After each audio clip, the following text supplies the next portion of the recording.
بسم اللہ الرحمن الرحیم۔ السلام علیکم۔ آج 11 اپریل بروز سوموار ہم بات کریں گے سپریم کورٹ آف پاکستان میں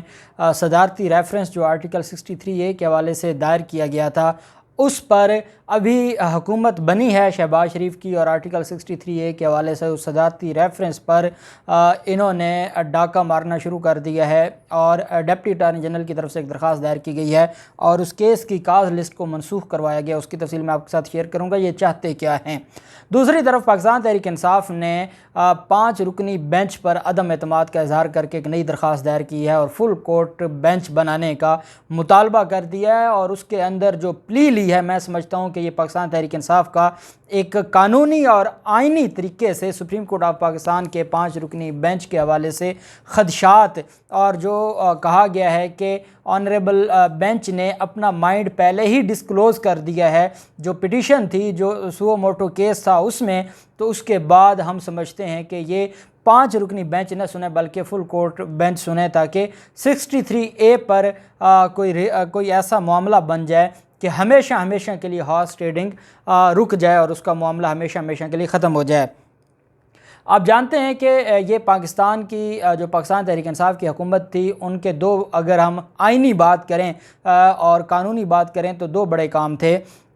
الیکشن صاف اور شفاف کروانے کے حوالے سے۔ ایک تو سینٹ کے حوالے سے صدارتی ریفرنس دائر کیا گیا تھا اور اس پر سپریم کورٹ آف پاکستان نے رائے بھی دی تھی، اور الیکشن کمیشن نے چیف الیکشن کمشنر کی طرف سے یہ کہا گیا تھا کہ وہ اگلا جو سینٹ کا الیکشن ہے وہ ایسے طریقے سے کریں گے کہ جس سے پتہ چل سکے گا کہ یہ ووٹ کس نے ڈالا ہے، اور وہ جو سیکرٹ بیلٹ کا کنسیپٹ تھا اس کو ختم کرنے کا کہا گیا تھا، اور میں سمجھتا ہوں کہ وہ ایک بڑا کام تھا پاکستان تحریک انصاف کی حکومت کا، کیونکہ صاف شفاف الیکشن کے لیے آج تک کسی نے یہ کام نہیں کیا تھا۔ دوسرا جو بڑا کام تھا وہ ہارس ٹریڈنگ رکوانے کے لیے آرٹیکل 63A جو کانسٹیٹیوشن آف پاکستان کا ہے، اس کے حوالے سے صدارتی ریفرنس تھا، اور وہ وزیر اعظم عمران خان نے ایڈوائز کی، صدر پاکستان نے وہ reference supreme court of Pakistan کو بھیجا آرٹیکل 186 کے تحت، اور وہ اس پر اٹارنی جنرل صاحب کے آرگومنٹس مکمل ہو چکے تھے، جبکہ مسلم لیگ نون کے وکیل مخدوم علی خان صاحب کے آرگومنٹس اس پر جاری تھے، اور اتنے میں ایڈجرن ہو گیا، پھر ایک نیا معاملہ بن گیا، اور اس کے بعد پھر عدالت کو آئین کا تحفظ کرنا پڑ گیا، اتوار کے دن عدالت لگانی پڑ گئی، اور پھر اس کے بعد 4-5 دن وہ معاملہ سو موٹو کا چلتا رہا، اور پھر جب تک اس پر عمل درآمد نہیں ہوا رات کے 12 بجے تک آنریبل کورٹ اوپن رہیں تاکہ آئین کا پہرا دیا جائے اور آئین کی حفاظت کی جائے۔ اب وہ آئین کی حفاظت تو ہو گئی، اور ایک منی لانڈرنگ میں ملوث جس کے خلاف ایک مقدمہ ہے منی لانڈرنگ کا 16 ارب کا اور دوسرا 8 ارب کا ہے، اور ابھی مجھے ایک دوست نے کال کی کہ کسی طریقے سے سپریم کورٹ آف پاکستان میں ایک درخواست دی جائے کہ جو کیسز ہیں جو موجودہ ہمارے نئے حکمران ہیں ان کے خلاف جو کیسز ہیں اس کا ریکارڈ کہیں جلا نہ دیں، اس کا ریکارڈ کہیں ضائع نہ کر دیں، تو وہ کسی طریقے سے عدالتیں اپنی کسٹڈی میں لے لیں۔ مجھے تو باقی کیسز کا اتنا ڈر نہیں ہے، ثانیہ ماڈل ٹاؤن کا کیس مجھے ڈوبتا نظر آتا ہے۔ اس کی وجہ یہ ہے کہ پاکستان تحریک انصاف کی حکومت نے ایک JIT بنائی تھی اور AD خواجہ صاحب کی سربراہی میں، اور اس JIT نے نہ صرف نواز شریف کو شامل تفتیش کیا تھا بلکہ شہباز شریف اور جتنے مرکزی ملزمان تھے ان سب کو شامل تفتیش کیا تھا، اور ان کو شامل تفتیش کرنے کے بعد جب 90% JIT نے اپنا کام مکمل کر لیا تھا تو یہ جاتے ہیں 3 رکنی بینچ ان کو سٹے دے دیتا ہے، اور وہ سٹے چلتے آج 3 سال ہو گئے ہیں، وہ سٹے پر چاہ رہے تھے، بحث مکمل ہو چکی تھی، لیکن ہمیشہ کبھی ایک آنریبل جج صاحب چھٹی پر چلے جاتے تھے، کبھی دوسرے، کبھی مسلم لیگ نون کے وکیل کی طرف سے عدالت میں کوئی پلی آ جاتی تھی اور اس پر فیصلہ نہ ہوا۔ اب وہ ریکارڈ تو پنجاب حکومت کے پاس ہے، اور JIT کی رپورٹ بھی پنجاب حکومت کے پاس ہے۔ اب کیا کوئی سوچ سکتا ہے کہ وہ JIT جس نے اتنا ریکارڈ اکٹھا کیا تھا اور جس سے یہ اتنے خوف زدہ تھے کہ عدالت کے اندر ان کے جو کونسل تھے یا ان کے وکلاء تھے ان کا رویہ دیکھنے والا ہوتا تھا، ان کو یہ لگتا تھا کہ جیسے JIT کی رپورٹ آ گئی تو پتہ نہیں کیا ہو جائے گا۔ اب آپ خود سوچیں کہ اس کا کیا بنے گا، کیونکہ وہ اب دوبارہ ان کے ہاتھ وہ جو مختلف دفاتر سے ریکارڈ نکلوایا تھا وہ ریکارڈ دوبارہ ان کے ہاتھ لگ جائے گا اور اس کا کیا بنے گا یہ بھی اللہ جانتا ہے، اور یہ چیزیں واقعی ایک افسوسناک ہیں۔ بہرحال پاکستان مسلم لیگ نون کی حکومت آتے ہی، شہباز شریف کے وزیر اعظم بنتے ہی چیف جسٹس صاحب کو درخواست دی گئی ہے، سپریم کورٹ آف پاکستان کو، اور یہ ڈپٹی اٹارنی جنرل صاحب کی طرف سے درخواست دی گئی ہے کہ اٹارنی جنرل صاحب ریزائن کر چکے ہیں اور نئے اٹارنی جنرل صاحب ابھی اپوائنٹ نہیں کیے گئے، اس وجہ سے جو کل سماعت ہونے جا رہی ہے آرٹیکل 63A پر 5 رکنی بینچ کی، وہ کل ملتوی کی جائے۔ عدالت نے ان کی استدعا کو قبول کرتے ہوئے کاز لسٹ منسوخ کر دی کل کی صدارتی ریفرنس کے حوالے سے۔ لیکن اتنے میں پاکستان تحریک انصاف بھی اب ایکٹیو ہو گئی ہے اور پاکستان تحریک انصاف اب کھل کر چیزوں کو سامنے لے کر آئی ہے۔ ایک CM دائر کی گئی ہے، ریفرنس نمبر 1/2022 ہے، اور reference filed by the president of Islamic republic of Pakistan under article 186 of the constitution of Pakistan 1973۔ یہ اس کا ٹائٹل ہے، application on behalf of Pakistan Tehreek Insaf PTI under order 33 rule 6 of the supreme court rules 1980 for the constitute the large bench اور full court bench, یہ عدالت میں پلی کی لی گئی ہے۔ اب اس میں آگے یہ بابر اعوان صاحب کی طرف سے درخواست دائر کی گئی ہے، اس کے کنٹینٹس میں آپ کو پڑھ کے سناؤں گا، اور یہ اس کے 5 پیرے ہیں، وہ میں آپ کو مختصر سے ہیں، وہ آپ کو میں پڑھ کے سناؤں گا۔ پہلا یہ کہا گیا ہے کہ that the learned 5 members bench of this court is hearing presidential reference number 1/2022 where in Pakistan Tehreek Insaf is at notice issued by the supreme court of Pakistan, کہ سپریم کورٹ آف پاکستان میں جو 1/2022 ریفرنس ہے صدارتی ریفرنس، اس میں پاکستان تحریک انصاف بھی فریق ہے، اور پاکستان تحریک انصاف کو سپریم کورٹ آف پاکستان نے نوٹس بھیجا ہوا ہے۔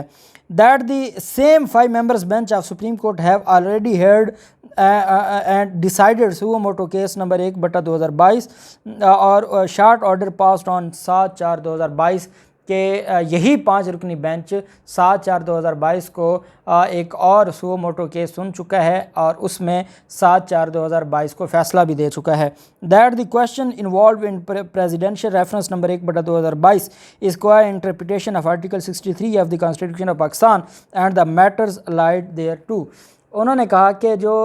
صدارتی ریفرنس ہے وہ آرٹیکل 63A کی تشریح کے حوالے سے ہے، اور کسی نہ کسی طریقے سے جو پہلا فیصلہ آیا ہے اس میں بھی آرٹیکل 63A کے حوالے سے چیزوں کو ڈسکس کیا گیا ہے اور چیزوں کو واضح کیا گیا ہے۔ آپ کو یاد ہوگا کہ یہ اس پر فواد چودھری نے بھی اعتراض اٹھایا تھا پارلیمنٹ میں کھڑے ہو کر کہ جب صدارتی ریفرنس عدالت میں پینڈنگ ہے آرٹیکل 63A کی تشریح کے حوالے سے، تو سپریم کورٹ آف پاکستان کیسے یہ فرما سکتی ہے کہ منحرف ارکان کو بھی نہ روکا جائے اور ان کو بھی ووٹ کاسٹ کرنے دیا جائے، جبکہ ایک معاملہ جب سپریم کورٹ میں پینڈنگ ہے تو اس پر سپریم کورٹ اپنا پوائنٹ آف ویو کیسے دے سکتی ہے کہ یہ جائیں اور اپنا ووٹ کاسٹ کریں۔ یہی عدالت جو بابر اعوان صاحب کی اس درخواست میں کہا گیا that this bench in the short order dated 7/4/2022 give certain observations regarding article 63A for noted reference is made to and reliance is placed on the short order of this 5 members bench for this application۔ اس application کے ساتھ اس 7/4/2022 کے فیصلے کو ساتھ attach کیا جا رہا ہے، لف کیا جا رہا ہے، اور عدالت آرٹیکل 63A کے حوالے سے اپنے سو موٹو فیصلے میں پہلے ہی اپنا مائنڈ ڈسکلوز کر چکی ہے۔ جو عدالت اپنا مائنڈ ڈسکلوز کر چکی ہے، دوبارہ وہ آرٹیکل 63A کی تشریح کرتے ہوئے کیسے اپنے اس مائنڈ سے، وہ مائنڈ کیا ہے کہ آرٹیکل 63A کی تشریح میں سپریم کورٹ آف پاکستان اس حد تک جا سکتی ہے کہ آپ وہ فلور کراس بھی کر سکتے ہیں، وہ ووٹ کاسٹ بھی کر سکتے ہیں۔ پھر تو معاملہ ختم ہو گیا، اگر وہ ووٹ کاسٹ کر سکتے ہیں، ان کو ووٹ سے بھی نہیں روکا جا سکتا، پھر اس کا مطلب ہے ووٹ گنا بھی جا سکتا ہے، تو پھر آرٹیکل 63A کی تو ضرورت ہی ختم ہو جاتی ہے۔ اس کا تو جو اس کی اوریجنل ایک آبجیکٹیو تھا اس کے پیچھے، اور وہ چاہے 14ویں ترمیم میں یا 18ویں ترمیم میں، وہ ہارس ٹریڈنگ کے خلاف تھی، تو پھر اگر سپریم کورٹ اپنے آرڈر میں پہلے ہی یہ فرما چکی ہے کہ وہ ووٹ فلور کراسنگ بھی کریں اور ووٹ کاسٹ بھی کریں، تو پھر اس کا مطلب ہے کہ یہ 5 رکنی بینچ تو اپنا مائنڈ پہلے ہی ڈسکلوز کر چکا ہے۔ اب اگر اس کے پاس کیس کا ہم نے سنوایا بھی صدارتی ریفرنس، اس کا تو پھر ہمیں پتہ چل جانا چاہیے کہ اس آنریبل بینچ کا مائنڈ کیا ہے آرٹیکل 63A کے حوالے سے، وہ تو اپنا مائنڈ پہلے ڈسکلوز کر چکے ہیں۔ that after disclosing the mind on the similar legal constitutional points, proprietary principles of natural justice demand that the reference number 1/2022 may be placed and heard before the full court in the Supreme Court of Pakistan. وہ کہتے ہیں کہ natural justice کا یہ تقاضا ہے کہ جو فل کورٹ بینچ ہے وہ اس معاملے کو سنیں، کیونکہ اگر یہی 5 رکنی بینچ سنے گا تو پھر یہ مائنڈ اپنا پہلے ڈسکلوز کر چکا ہے اور اس کا کوئی فائدہ نہیں ہوگا. اس سے جو ہم سمجھتے ہیں کہ ہارس ٹریڈنگ کی، کیونکہ بابر اعوان صاحب اور پاکستان تحریک انصاف یہ سمجھتی ہے ہماری حکومت چلی گئی ہے، ہم نے منحرف ارکان نے جو ہمارا نقصان کرنا تھا وہ ہو گیا.